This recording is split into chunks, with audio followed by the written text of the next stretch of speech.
জন্ম ধরে যিনি শ্রদ্ধাপূর্বক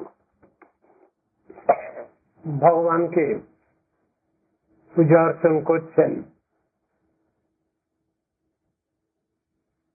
তন্মুখে হরিনামানি সদা তিষ্ঠন্তি ভারত, তার মুখেই সব সময় সেই নাম ব্রহ্ম সর্বদা নৃত্য করতে থাকেন। এ কথা তো লেখা আছে। এখন এইদিকে তো শত বলা হলো, আর দিকে সুকৃতির বেলায় বলা হলো কত কোটি বছর, শত জন্ম ধরে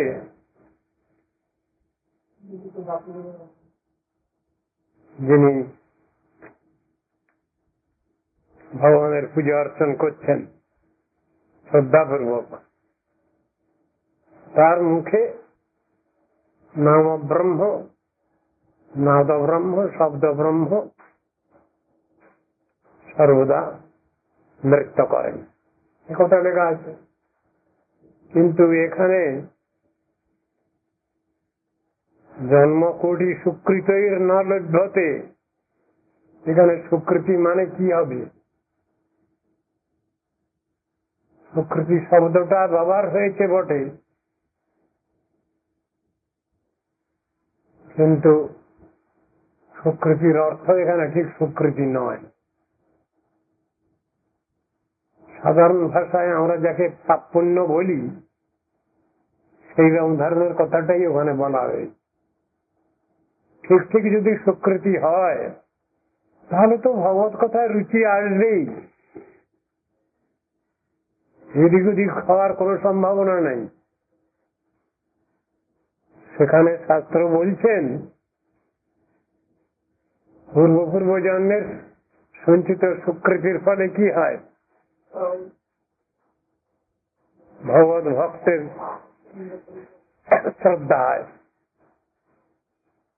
সাধুর কথায় বিশ্বাস হয়, সাধুগুরু বৈষ্ণবের কথায় নির্ভরতা আসে।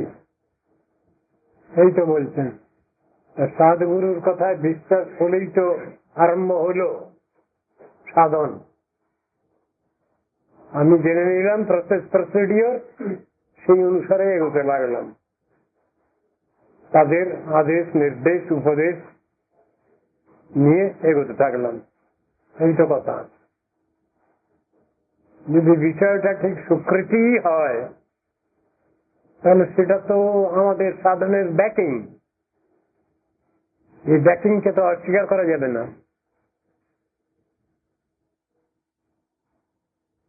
আর স্বীকৃতি শব্দটা যদি সাধারণভাবে ব্যবহার হয় এখানে, তাহলে তার খুব একটা বেশি মূল্যায়ন নাই। ভক্তিস্তু ভগবত ভক্ত সঙ্গে না পরিযায়তে, ভগবত ভক্ত সঙ্গে সাধুগুরু বৈষ্ণব সঙ্গে ভক্তি লাভ হয়। আর সৎসঙ্গ লাভ হয় কি করে? সৎসঙ্গ প্রাকৃতি পুঙ্গি সুকৃতই পূর্ব সঞ্চিতই, পূর্ব জন্মের সঞ্চিত সুকৃতির ফলেই সাধুগুরু বৈষ্ণবের কথায় বিশ্বাস হয়, শাস্ত্র কথায় বিশ্বাস হয়, নির্ভরতা আসে। চিন্তা করি আমরা, তাই তো অনেক তো কথা শুনলাম, অনেক কিছু পড়লাম, দেখি না একবার সাধুগুরুর কথায় বিশ্বাস করেই দেখি, শাস্ত্রের কথায় বিশ্বাস করে দেখি। শাস্ত্রের কথায় বিশ্বাস করলে আর কোনো অসুবিধা নেই, সাধুগুরু বৈষ্ণবের কথা মানেই শাস্ত্র কথা, তাহলে তো সব অসুবিধা মোটামুটি কেটে যাচ্ছে। তাদের আদেশ উপদেশ নির্দেশ পেয়ে আমরা সেইভাবে তো চলবো।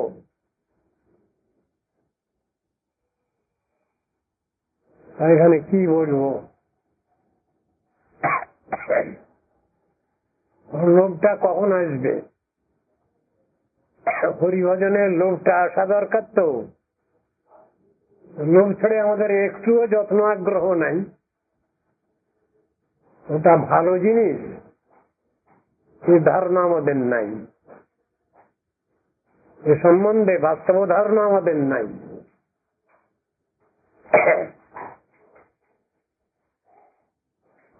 সাধন প্রয়োজন আছে জীবের, ঈশ্বর আরাধনার প্রয়োজন আছে, হরিভজনের প্রয়োজন আছে, এ কথাটা আমরা বুঝতেই চাই না।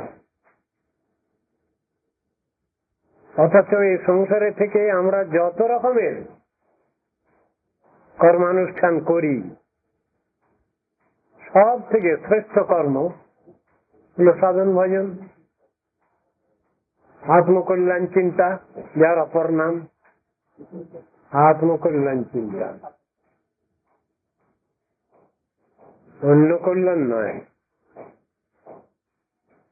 জড় দেহের কল্যাণ চিন্তা, জড় মনের চিন্তা, খাবার, সেটার কথা বলা হয়নি। আত্মকল্যাণ চিন্তা, এইটাকে বুঝাতে গিয়েই আমাদের সনাতন শাস্ত্রে দুটো শব্দ ব্যবহার হলো, একটা হলো শ্রেয় আর একটা হলো প্রেয়। আপাত মনোরম, পরিণামে বিষবৎ, এই জিনিসগুলো, সাংসারিক যত জিনিসগুলো আছে এইগুলো হলো সব প্রেয়।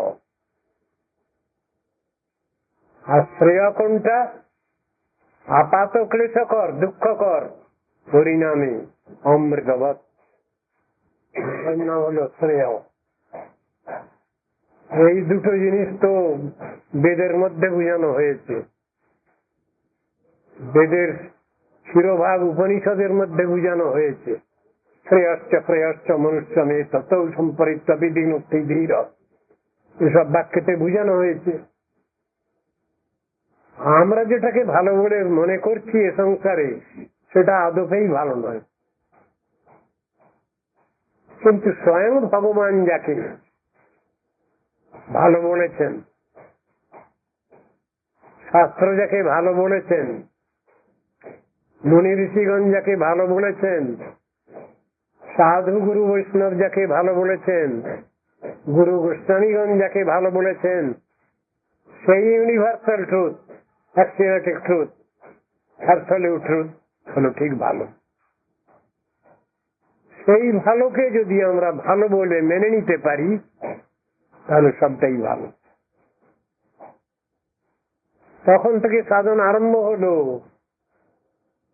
না দেখিয়ে দিলে, না বুঝিয়ে দিলে, লাইন না ধরিয়ে দিলে আরম্ভই হচ্ছে না, তো মার্চ করা যাচ্ছে না, তো চলার পথে চলতে পারছি না। আমরা